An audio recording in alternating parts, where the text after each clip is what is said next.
Elagabalus stands out as one of the most intriguing and unconventional rulers ever to sit on the Roman imperial throne.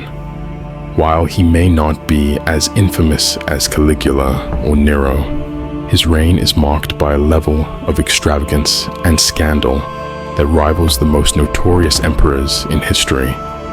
Known for his luxury and licentiousness, Ella Gabbales, whose formal imperial name was Marcus Aurelius Antoninus, crafted a controversial legacy as the transgender emperor, defying both Roman traditions and expectations.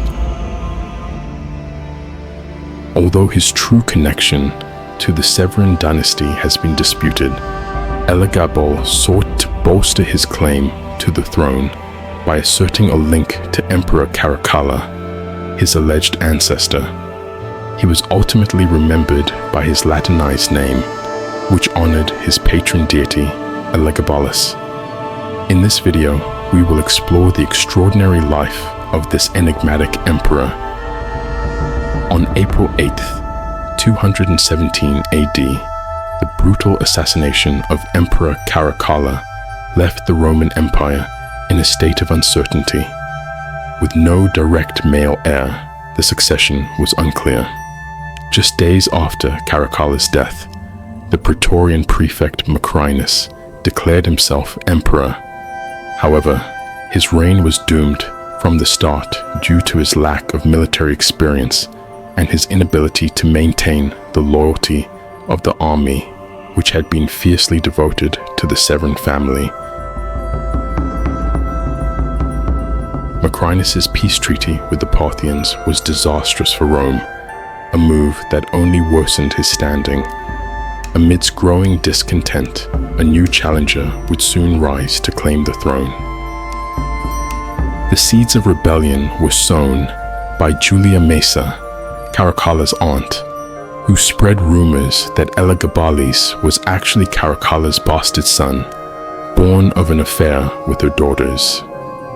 These rumors, fueled by the promise of wealth and power, helped gain support for the young boy from the soldiers of Legio III Gallica. On May 16th, 218 AD, Elagabalus, then just 14 years old, was declared emperor. Though the claim of his connection to Caracalla was likely fabricated, it was crucial for his legitimacy. Elagabalus had been a high priest of a foreign cult dedicated to the Syrian sun god, Elagabal. His primary qualification for the throne, however, was far from traditional. He had no military accomplishments, nor a reputation for Roman civic duty. Instead, his reign became notorious for the exotic nature of the cult he promoted and his strange personal behavior. Elagabalus sent ahead to Rome a portrait of himself dressed in his elaborate attire, a visual statement meant to prepare the people for his extravagant style. Upon his arrival in the city, Julia Maesa, concerned about how his foreign and religious garb would be received, tried to persuade him to adopt Roman clothing for his Senate visits. She feared that his appearance would be seen as effeminate and potentially offensive to the traditional Roman military and elite. Once in Rome, Elagabalus's reign quickly became a spectacle. Every day, he performed rituals for Elagabal, sacrificing animals and playing music with clashing cymbals and drums. He and his female attendants dressed in Phoenician garments, and he demanded that high-ranking officials do the same, carrying the entrails of their sacrifices in golden bowls. This behavior caused a significant rift between him and the Roman Senate, who viewed the imposition of a foreign cult and its practices as not just scandalous, but deeply insulting. To try to pacify the political elite, Elagabalus's mother, arranged a marriage with a high-ranking Roman woman, but this marriage was quickly annulled when Elagabalus insisted on marrying a Vestal virgin, another transgression against Roman tradition. Throughout his reign, he married 5 times, including to the same woman twice. His marriage arrangements were as chaotic and unusual as his reign itself. Despite his eccentricities, Elagabalus's mother understood the importance of maintaining the favor of the military. Cassius Dio, a contemporary historian, records that his choice of clothing was deliberately provocative, as Elagabalus sought to distance himself from traditional masculinity.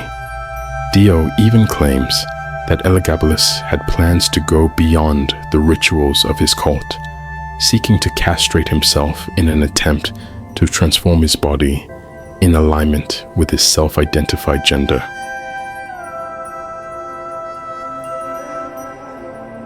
By 221 AD, Elagabalus's power had become more uncontrollable. Despite his mother and grandmother's efforts to rein him in, they were unable to prevent his increasingly erratic behavior. The best they could do was to convince him to adopt his younger cousin, Marcus Aurelius Alexander, as his co-emperor. In June of 221 AD, Alexander was officially adopted and ratified by the Senate, a move that further solidified Elagabalus's grip on power, though the absurdity of the situation wasn't lost on those in charge. As joint consuls in 222 AD, the relationship between Elagabalus and his cousin seemed to fray. The Praetorians, increasingly disillusioned with the emperor's appearance and lifestyle, began to favor Alexander over Elagabalus. Tensions escalated when, on March 11th, 222, Alexander disappeared from the public eye. Fearing foul play, the Praetorian Guard rioted, but the situation was diffused when Alexander was seen with his mother. The Praetorians, still furious at Elagabalus's erratic behavior, soon turned against him. Both Elagabalus and his mother were killed, and his body was mutilated before being thrown into the Tiber River. Alexander became the sole emperor, his reign marking the end of Elagabalus's brief and bizarre rule. The legacy of Elagabalus remains a blend of fact and fiction.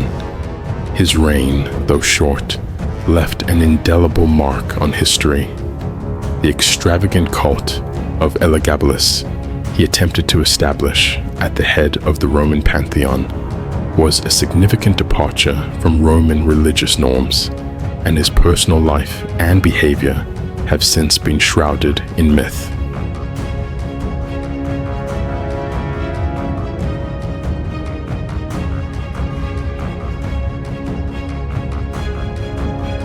Although his reign didn't usher in the major upheaval some historians suggest, it does provide a glimpse into the complexities of Roman imperial politics during the early 3rd century. Elagabalus's reign was, in many ways, a continuation of the Severan dynasty's administrative competence, despite the bizarre and reckless actions of its rulers.